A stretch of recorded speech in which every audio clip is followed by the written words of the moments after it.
materinya singkat padat, jadi nggak terlalu bertele-tele. Yang penting konsep dasarnya itu kalian ngerti. Gitu. Tapi di antara peserta yang hadir ini selain Bu Dokter dan saya, sebagian dari kalian udah ngerti belum konsepnya sebenarnya? Maksudnya tuh setengah ngerti total, cuma perlu tambahan sedikit, atau sama sekali nggak ngerti? Saya belum ngerti, Bang Ezra. Oke. Terus yang lain? Bu Aju. Konsep apa ya, Bang Ezra? Kenapa Bu Rasi? Ini mau ngomongin apa ya?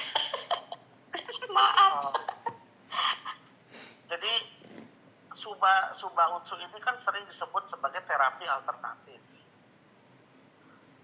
Bahasa alternatif ini kan berarti boleh iya, boleh tidak, betul? Yes. Betul, Bang. Tapi setiap saya prospek orang, saya menjadikan AFC ini terapi mutlak. Bukan alternatif. Wajib ada. You nggak bisa tawar punya. Nah, beda kan? Nah, gimana cara menjelaskannya bahwa produk kita ini menjadi sesuatu yang mutlak bagi dia?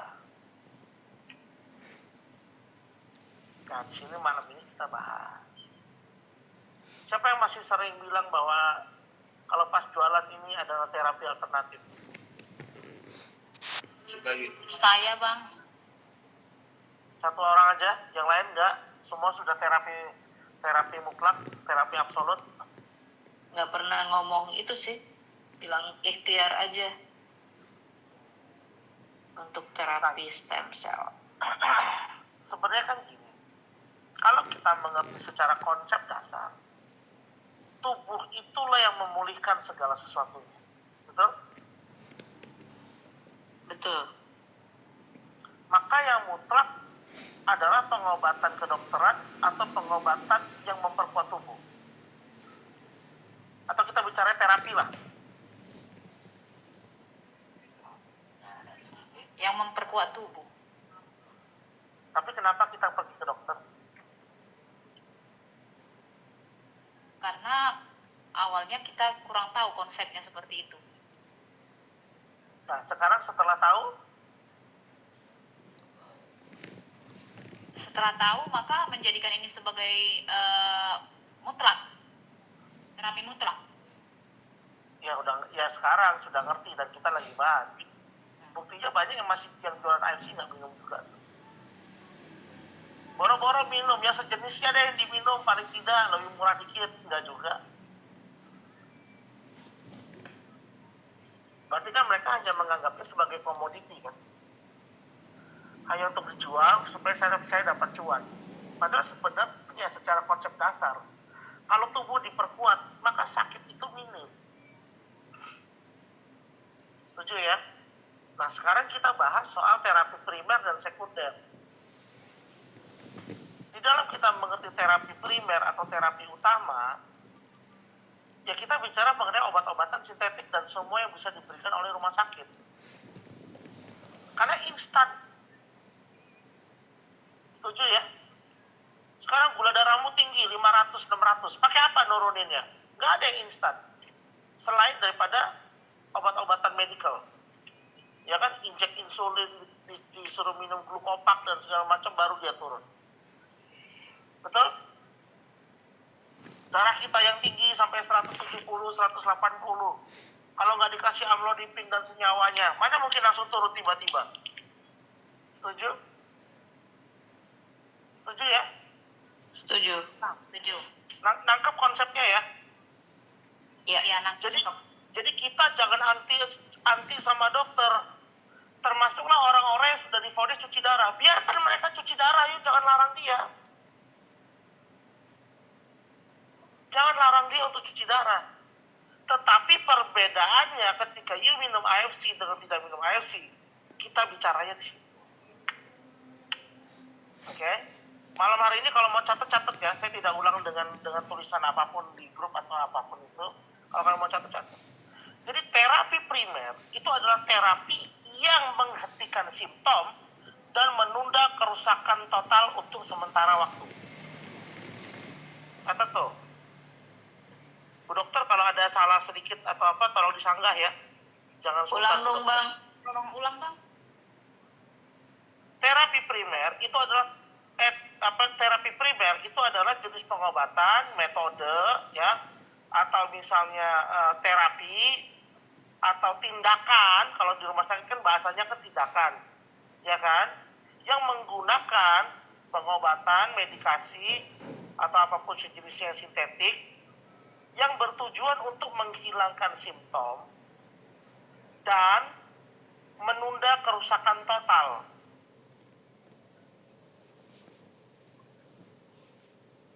Ya toh?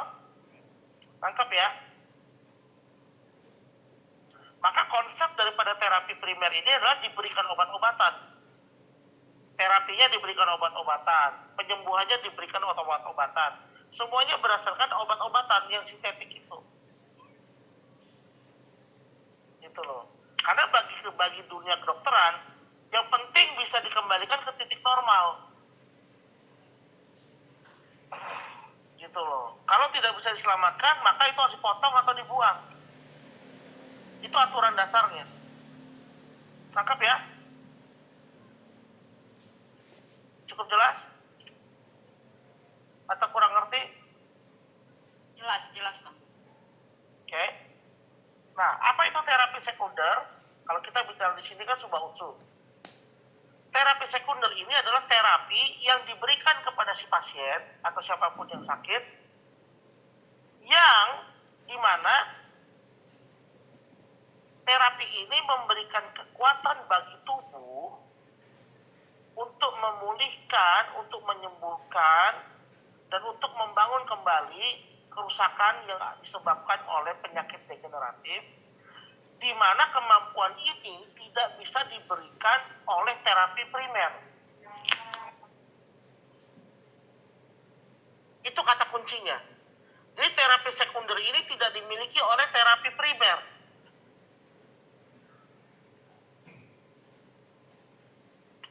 Paham? Contoh.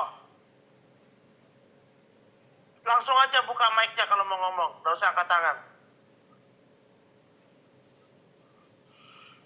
Contoh, kalau misalnya kalian tangannya kena pisau, luka, apa yang dilakukan oleh dunia medis? Dicuci bersih, terus dikasih iodin atau betadin, betul? Kalau lukanya menganga terlalu besar, dijahit. Setuju? Iya. Setuju. Nah, habis itu diperban supaya tidak ada kuman masuk. Lalu perbannya harus dikontrol, harus sering-sering dicuci lagi pakai air infus itu, terus harus dikasih iodin lagi. Lalu dikasih salep-salepan lah, bioplasenton dan segala macamnya, terus diminumin antibiotik biar tidak tetanus dan lain-lain segala macam, betul? Pertanyaan saya, kalau kamu gulanya tinggi, kemampuan penyembuhanmu ada atau tidak?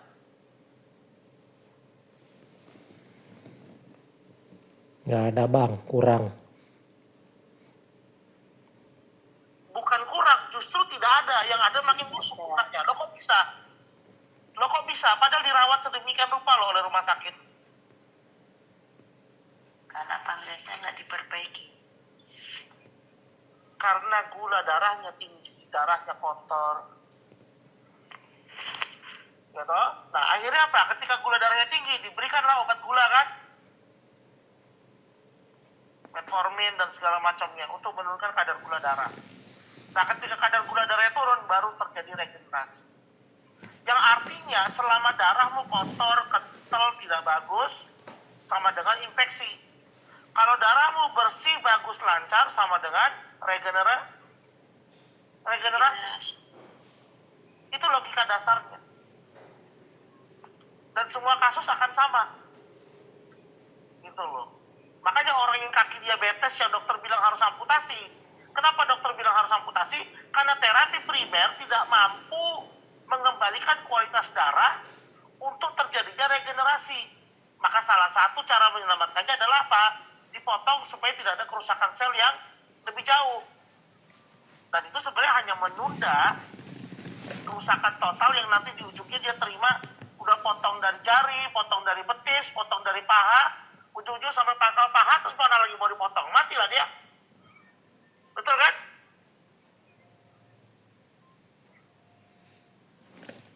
Tangkap.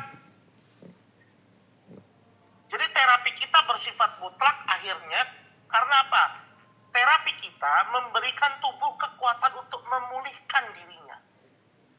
Tanpa kemampuan itu, berapapun hebatnya medis bekerja, sia-sia. Sia-sia. Yuk sakit jantung. Ya, lu udah dikasih obat segala macam pasang ring, bagus dia 3 bulan doang. 4 bulan penyumbatan lagi. Setuju? Ya, ada pasien kemarin saya di Pontianak, umur 75 tahun, operasi dengkul. Dari muda sudah ada penebalan sudah ada pengentalan darah. Jadi dia selama belasan 20 tahun itu dia minum obat pengencer darah. Waktu operasi lukanya lama sembuh, dokter bilang stop pengencer darahnya Pak. Ini lukanya berdarah terus. Habis di stop pengencer darahnya dia kena stroke. Jadi lukanya belum sembuh, kakinya ngegantung, dia kena stroke, dipasangin alat lagi. Biarpun rumah sakit yang tangguh, 2 minggu dia akhirnya meninggal. Sia-sia nggak? Padahal kalau dengkulnya dia bisa latih, nggak perlu operasi kan? Atau dari awal dia aware sama dengkulnya. Tangkap ya konsepnya ya, paham ya? Ini saya jelaskan dengan simpel dan gampang supaya dimengerti cepat gitu. Sisanya nanti hanya berupa contoh. Oke, kalau ada yang belum nangkap, langsung ngoceh. Buka mic-nya tanya.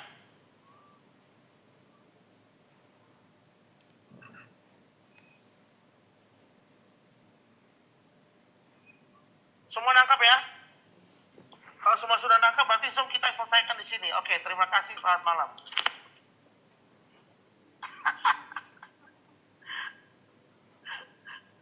Oke, kalau sudah nangkap dan kalian ngerti, ada yang mau tanya nggak? Jadi kita bedahnya case by case. Bang, coba ulang yang terapi sekundernya, Bang, pengertiannya. Terapi sekunder itu di kalangan orang Bali disebutnya Trihita Karana.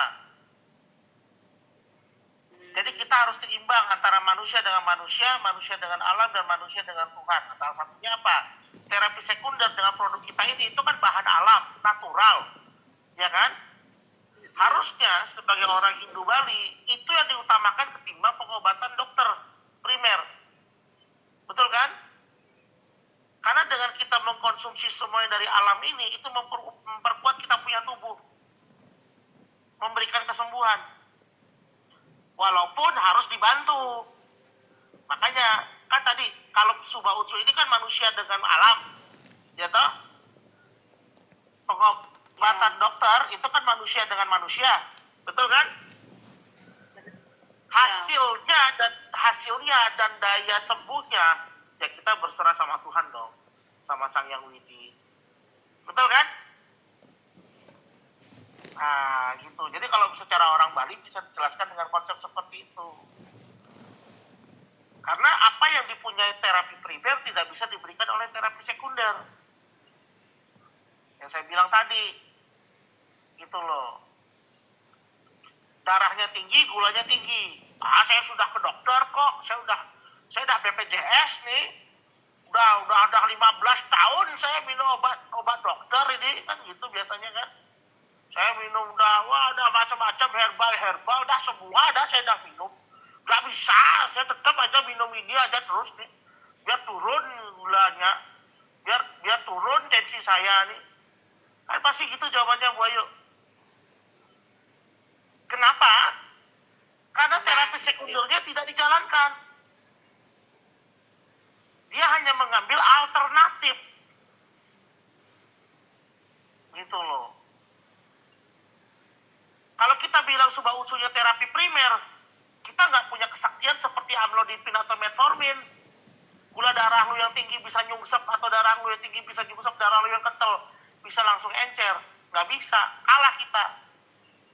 Tapi kemampuan untuk memperbaiki kualitas darahnya mereka nggak punya, kita ada. Jadi kan harus berdampingan dong. Bener nggak? Nggak bisa berdiri sendiri salah satunya. Pak, saya kok gula darahnya masih tinggi nih Pak, padahal saya sudah minum Suba 3 bulan. Ibu minum obat gula nggak? Nggak ada, ya sama aja bohong Bu. Darahnya kental kok. Gitu loh. Sehingga nutrisinya tidak bisa diserap oleh darah. Ini kita baru bicara Suba Utsu loh ya. Kita belum bicara tambahan-tambahan dosis lain seperti magnesium, kalsium, D3, K2 dan segala macamnya, dan vitamin-vitamin lainnya gitu. Nangkap ya Bu Ayu ya konsepnya ya.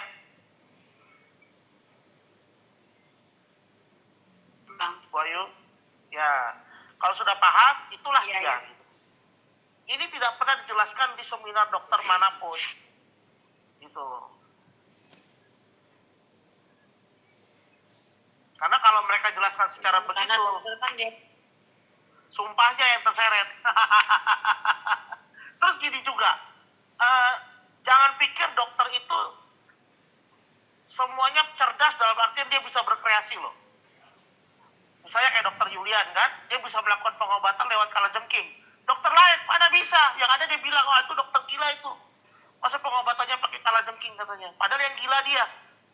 Udah belajar jadi dokter nggak kreatif gitu loh, nggak menemukan jurus-jurus dan cara-cara baru. Ya kan? Gitu. Ya kalau ibarat saja kalau orang Bali itu yang penting beguling. Ya kan? Tapi kan siapa yang sanggup beguling utuh? Ya toh? Nah, ketidaksanggupan itu akhirnya keluarlah sam-sam mereka. Ya kan? Beli bagian perutnya aja terus diguling, rasanya sama. Kan gitu. Betul kan, Bu Ayu? Gitu loh. Iya. Nah, terus dari beguling itu kan bagian dalamnya kan masih mentah, dimasaklah pakai bumbu genep. Tapi kan kalau nunggu gulingan kan lama, akhirnya belilah yang biasa, cari yang lemak-lemak, jadilah genyol. Ya kan? ya Nah, kan sebenarnya kan itu kan dari kenapa?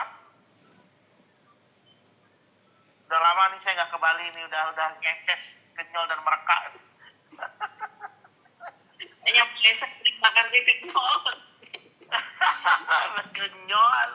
Iya kan? Artinya kan ketika ketidakmampuan itu bisa dipecahkan, selalu ada solusinya gitu loh. Ya kan?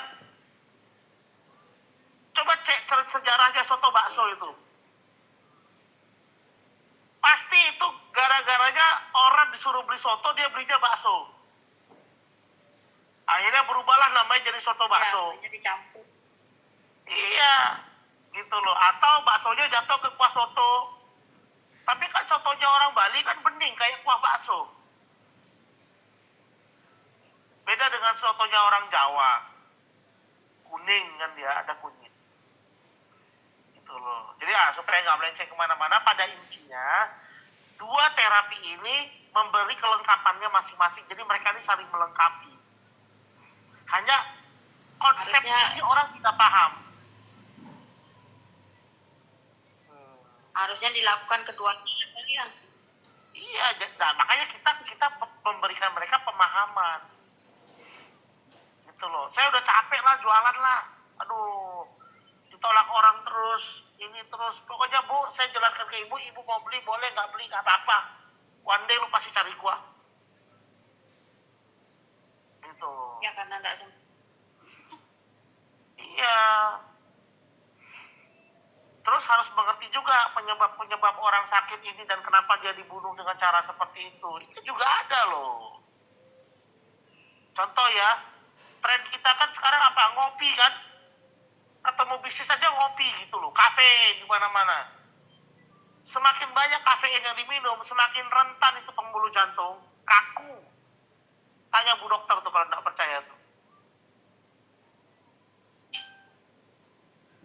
Nah, kalau udah urat jantungnya kaku, mau pakai apa ngelenturinnya? Ayo, ada yang bisa jawab? Atau Bu Dokter minta bantuan, Bu Dokter kalau urat jantung udah kaku, mau pakai apa ngelenturinnya, Bu Dokter?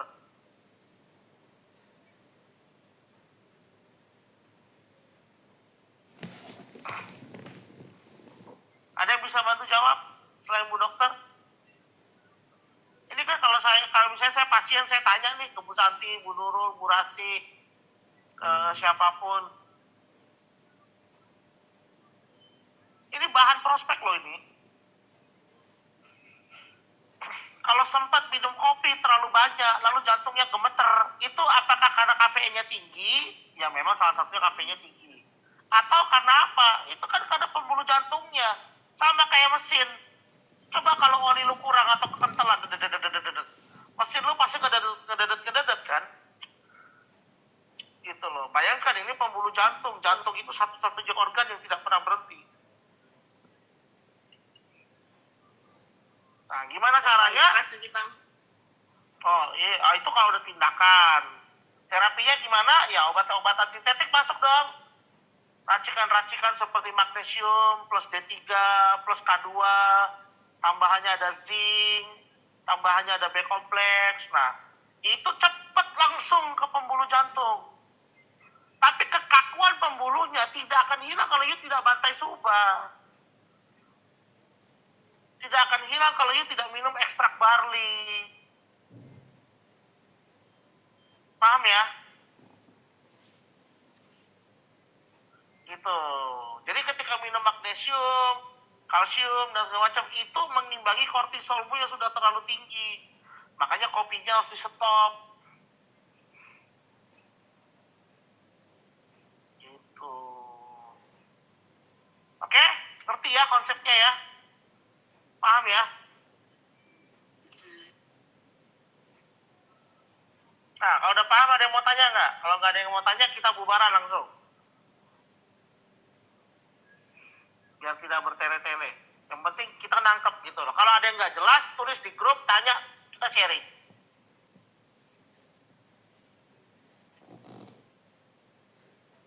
Jadi, Bang, kita bisa kasih tahu ke pasien bahwa terapi ini adalah terapi mutlak gitu ya. Iya. Iya. Pede aja ya pokoknya kita. Makan itu kan mutlak, Bu Rasi. Asupan protein itu kan mutlak. Masalah proteinnya ayam, sapi, kebo, sampai babi itu alternatif kan. Saya muslim, saya nggak makan babi, berarti kan alternatifnya ayam atau sapi, ya kan? Atau kepiting, atau udang, ya kan gitu. Itu alternatif. Tapi makan itu wajib, gitu loh. Nah proteinnya bersifat mutlak tapi bisa dipilih gitu loh. Misalnya kalau kita makan protein yang dari hewani, otomatis kan daging-dagingan ini kan ada namanya asam amino yang berbeda dengan dari hewan dari nabati seperti tempe dan tahu. Beda gitu. Sama-sama protein, lo makan tempe sama makan daging sama nggak proteinnya? Sama gitu loh. Tapi kan kesamaan itu menjadi berbeda ketika yang satu datangnya dari hewani, satunya datang dari nabati. Nah, alternatifnya adalah pilihan hewannya mau yang mana. Gitu. Nah, kalau dengan bahasa kata mutlak itu ya bukan pemaksaan. Kita nggak maksa, Bu, tapi itulah kenyataan gitu loh. Selama ini kita tuh dibodohi dan tembak langsung. Dan ketika lu sakit kayak begini, lu itu ada ekonomi value dan lu pasti diporot abis-abisan. Gue datang ke sini, gue bawa barang ini, gue jual barang ini supaya lu nggak diporot duit. Gitu. Wah, tapi kan lu jual barang kan mahal sama gue, 3.600.000 nih, bukannya lu lagi borot gue sekarang. Loh, gue menyelamatkan lu dari yang lebih mahal. Lu udah terlanjur sakit harus bayar harga, bos. Iya kan? Ya. Udah sakit jantung, berobatnya BPJS, terus yang penting gue udah minum obat dokter, pasti mati. Gitu.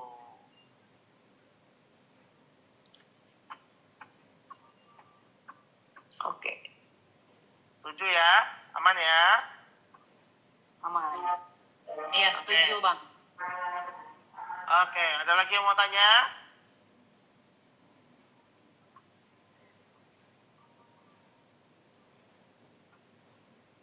Kalau secepat itu diserap dan langsung mengerti, berarti proses transfer informasi kita ini sangat baik sudah. Hanya sekitar 15 tambah 7, 20-an menit kita semua sudah paham materinya. Tinggal nanti paling pecahkan lewat kasus-kasus dan jenis-jenis terapinya aja mau bagaimana dan sakit. Oke? Aman semua ya? Mengerti semua ya? Iya Bang, aman. Aman ya? Bang Ezra, tadi satu lagi deh. Yes. Menghilangkan simptom itu apa sih? Menghilangkan simptom. Contoh, sakit kepala, minum Panadol hilang nggak? Hilang. Nah itu dia. Oh, sakit lambung, sakit mah, minum omeprazol, lansoprazol, Nexium, hilang nggak sakit mahnya? Nyerinya hilang nggak? Kembungnya hilang nggak? Gasnya hilang nggak? Ranitidin. Ya, ranitidin dan kawan-kawannya itu obat-obat suspensi. Ya, hilang nggak? Hilang kan? Sementara. Katanya. Iya, tidak sembuh kan? Enggak. Nah, iya. Jadi menghilangkan simptom plus menunda kerusakan total. Hanya bersifat menunda aja. Apa yang terjadi sama orang yang sudah minum obat gula dan obat darah tinggi selama 22 tahun, 25 tahun?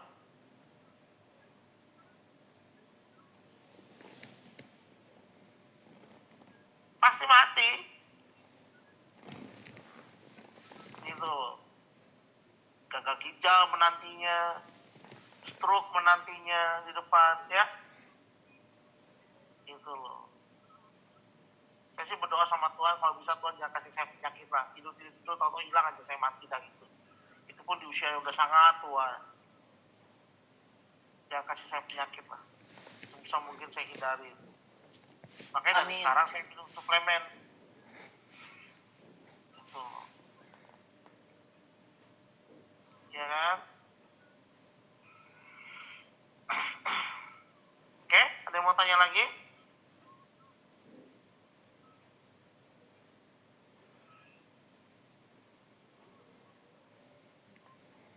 Jelas ya? Bapak Michael? Aman bang, Ada mau jelas. tanya Bapak Michael? Enggak, udah jelas bang. Lu mah aman-aman terus, lu jelas mulu. Nah, kalau proses transfer informasi yang secepat ini dan mudah dimengerti, hanya hitungan 20 menit, kurang dari 30 menit, berarti ke pasien harusnya kalian menyampaikannya bisa lebih singkat. Setuju kan? Oke, 1 menit lagi tidak ada yang bertanya, kita bubaran ya.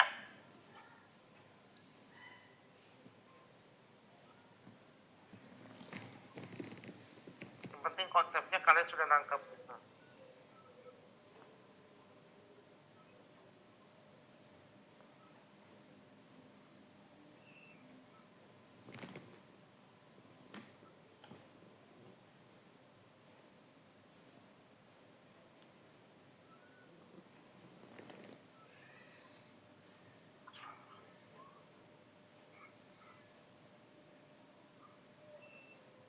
Oke, sudah 1 menit.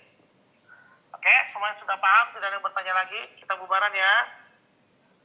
Ya, thank you semuanya. Oke. Thank you, Bang. Bang Ezra.